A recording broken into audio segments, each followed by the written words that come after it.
பாப்பாக்கு இன்னைக்கு 75 டேஸ்க்கான வேக்சின் தாங்க போட போகிறோம். ஸோ அதுக்கு என்னெல்லாம் எடுத்துகிட்டு போகலாம் அப்படிங்கிறது தான் இந்த வீடியோவில். நிறைய பேர் வந்துட்டு என்ன எடுத்துகிட்டு போகிறதுனே தெரியாமல் போவாங்க.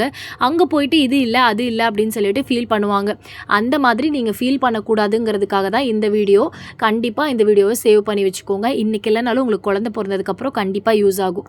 ஃபஸ்ட்டு ஒரு பெரிய பேக் வாங்கிக்கோங்க. இந்த சின்ன பேக்லாம் வச்சு யூஸ் பண்ணிகிட்டு இருக்கிறதெல்லாம் தூக்கி போட்டு ஒரு பெரிய பேக் வாங்கிக்கோங்க. ஏன்னா சின்ன பேக் யூஸ் பண்ணால் 2 பேக் யூஸ் பண்ணுற மாதிரி ஆயிரும். அப்புறம் ஒரு ஃப்ளாஸ்க், சுடு தண்ணி எப்பயுமே இருந்துகிட்டே இருக்கணும். இன்கேஸ் நீங்கள் ஃபார்முலா யூஸ் பண்ணால் அது ரொம்ப ஹெல்ப்ஃபுல்லாக இருக்கும். அப்புறம் ஒரு வாட்டர் பாட்டில், நமக்கு தண்ணி குடிக்கிறதுக்குன்னு தனியாக எடுத்து சுடு தண்ணி போட்டு வச்சுக்கோங்க. அதே மாதிரி பாப்பாவுக்கு வந்துட்டு அங்கே எமர்ஜென்சிக்கு உட்காந்து ஃபீட் பண்ண முடியாதுல்ல, அதனால் பால் பாட்டில் எடுத்துக்குவேன் நான். கூடவே இந்த வைப்ஸ் எல்லாம் இன்கேஸ் ஏதாவது மோஷன் போயிட்டா அப்படின்னா க்ளீன் பண்ணுறதுக்காக வைப்ஸ் வந்து எடுத்து வச்சுக்கணும். கூட ஒரு செட்டு ட்ரெஸ், ஒரு வேளை ரொம்ப அழுது வாந்தி கீந்தி எடுத்துட்டா ட்ரெஸ் எல்லாம் அழுக்காயிரும்ல, அதுக்காக ஒரு செட்டு ட்ரெஸ் எடுத்துக்குவேன். ஒரு செட்டு பேம்பர்ஸ் மட்டும் எடுத்துக்குவேங்க. ஆல்ரெடி பாப்பாவுக்கு ஒரு பேம்பர்ஸ் போட்டு கூட்டிகிட்டு தான் போவேன். இன்கேஸ் ஏதாவது மோஷன் போயிட்டா எக்ஸ்ட்ரா ஒரு பேம்பர்ஸ் வச்சுருப்பேன். அப்புறம் இந்த RCHID கொடுத்துருப்பாங்கல்ல, அந்த புக் வந்து ரொம்பவே இம்பார்ட்டன்ட். அதை மறந்துட்டு போயிடாதீங்க. அதுக்கப்புறம் அந்த கவர்மெண்ட் ஹாஸ்பிட்டலில் ஒரு நோட்டு கொடுத்துருப்பாங்க, அது தேவைப்படாது, மேபி எதுக்கும் எடுத்துகிட்டு போங்க.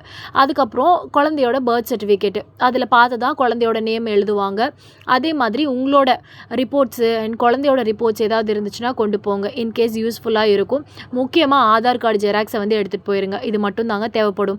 காலையில் ஒரு 9 மணி இல்லை 9:45 அந்த மாதிரி டைம்லேயே நாங்கள் ரெடி ஆகிட்டு கரெக்டாக அங்கே 9:30 இல்லை 9:45 இருக்கிற மாதிரி போயிடுவோம். பிகாஸ் 10 மணிக்கு ஊசி போடுறேன்னு சொல்லிடுவாங்க. 10 மணிக்கு தான் வர சொல்லுவாங்க. நாங்கள் கொஞ்சம் முன்னாடியே போயிடுவோங்க. எங்களுக்கு முன்னாடியே 2 பேர் வந்திருந்தாங்க. ஆல்ரெடி ஒரு குழந்தைக்கு வந்து உள்ள வேக்சின் போட்டுட்ருக்காங்க. ஸோ நெக்ஸ்ட்டு வந்துட்டு குட்டி தம்பிக்கு தான், பக்கத்தில் இருந்த அந்த குட்டி தம்பிக்கு தான் வேக்சின் போட போகிறாங்க. அடுத்து நம்ம பாப்பாவுக்கும் வேக்சின் போட்டாச்சுங்க. செம்ம அழுக, பயங்கரமாக அழுதுகிட்டே இருந்தால் எப்படியோ சமாதானப்படுத்தி அழுகையெல்லாம் நிறுத்தி வீட்டுக்கு கூட்டிகிட்டு வரதுக்குள்ளே போதும் ஆயிடுச்சு. வேக்சின் போட்டு முடிக்கிறதுக்குள்ளே நிறைய பேர் வந்துட்டாங்க. நாங்களும் வீட்டுக்கு கிளம்பி வந்துட்டோங்க. ஸோ ஹாஸ்பிட்டலில் எனக்கு என்ன கொடுத்தாங்க அப்படிங்கிறத சொல்கிறேன். ஸோ நம்ம நார்மலாக எடுத்துகிட்டு போனால் hot water and water bottle இதெல்லாமே நான் யூஸ் பண்ணவே கிடையாது. இன் கேஸ் ஆஃப் நம்ம போட்டுட்டு கொஞ்சம் நேரத்துலேயே வந்துடலாம். நிறைய கூட்டமாக இருந்துச்சு அப்படின்னா கண்டிப்பாக இதெல்லாம் யூஸ் ஆகும். ஸோ நான் இருக்கும்போது 2 பேர் தான் அப்படிங்கிறதுனால நான் சீக்கிரமாக வந்துட்டேங்க. அதுக்கப்புறம் பாப்பாவுக்கு எடுத்துகிட்டு வந்த எல்லா திங்ஸையும் பழையபடி வச்சுட்டு எக்ஸ்ட்ரா எனக்கு இந்த கால்சியம் டேப்லெட்டு, அதுக்கப்புறம் அயன் டேப்லெட்ஸ் வந்து இவ்வளோ கொடுத்துருந்தாங்க. அப்புறம் பாப்பாக்காக இந்த டானிக் இருக்கும்ல, அது வந்து கரெக்டாக ஒரு 10 சொட்டு 6 மணி நேரத்துக்கு ஒரு தடவை கொடுக்க சொல்லியிருந்தாங்க. என்னை அழுது முடிச்சுட்டு அழகாக தூங்கிட்டு இருந்தாப்புல, பார்க்கவே பாவமாக இருந்துச்சு. ஒரு முக்கியமான விஷயங்க, தயவு செஞ்சு நீங்கள் பால் எடுத்துகிட்டு போகும்போது மதர் ஃபீடை பம்ப் பண்ணி எடுத்து வச்சுக்கோங்க பாட்டிலில். அதை கொண்டு போய் குழந்தைங்க அழுகும்போது சமாதானப்படுத்துறதுக்காக கொடுங்க. மற்றபடி ஃபார்முலா யூஸ் பண்ணுறது உங்களோட ஆப்ஷன் தாங்க. முடிஞ்ச அளவுக்கு மதர் ஃபீடே நீங்கள் கொண்டு போய் கொடுக்கலாம். பிகாஸ் அங்கே நிறைய பேர் இருப்பாங்க, உட்காந்து ஃபீட் பண்ண முடியாது. அதனால தான் நான் பாட்டிலில் பம்ப் பண்ணி எடுத்துகிட்டு வந்துட்டேன். அதுக்கப்புறம் இந்த ஒரே ஒரு விஷயத்தை மட்டும் எப்படி மறந்தனே தெரிலங்க. எல்லா குழந்தைங்களும் போட்டிருந்தாங்க. அங்கே போனதுக்கப்புறம் தான் ஃபீல் பண்ணேன், சரி வீட்டிலே இருந்துட்டு எடுத்துகிட்டு வராமல் விட்டுட்டோமே அப்படின்ட்டு.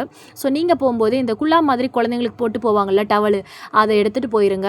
ஸோ நம்ம வீடியோஸை வாட்ச் பண்ணுற எல்லாருக்குமே ரொம்ப தேங்க்யூ. அண்ட் நிறைய பேர் சப்ஸ்கிரைப் பண்ணி சப்போர்ட் பண்ணியிருக்கீங்க, ரொம்பவே ஹாப்பி. இப்படியே பாப்பாவுக்கு வர வழியில் ட்ரௌசர்ஸ்லாம் கொஞ்சம் வாங்கியாச்சுங்க. நார்மலாக கொஞ்சம் முட்டிக்கு மேலே இருக்கிற மாதிரி தான் யூஸ் பண்ணிகிட்டு இருப்போம். அது யூஸ் பண்ணும்போது என்ன ஆகும் அப்படின்னா, கொசு நல்லா கடிச்சு வச்சிருது தூங்கும்போது. காலையில் எந்திரிச்சு பார்த்தா நல்லா தடிச்சு செகந்து போய் இருக்குது.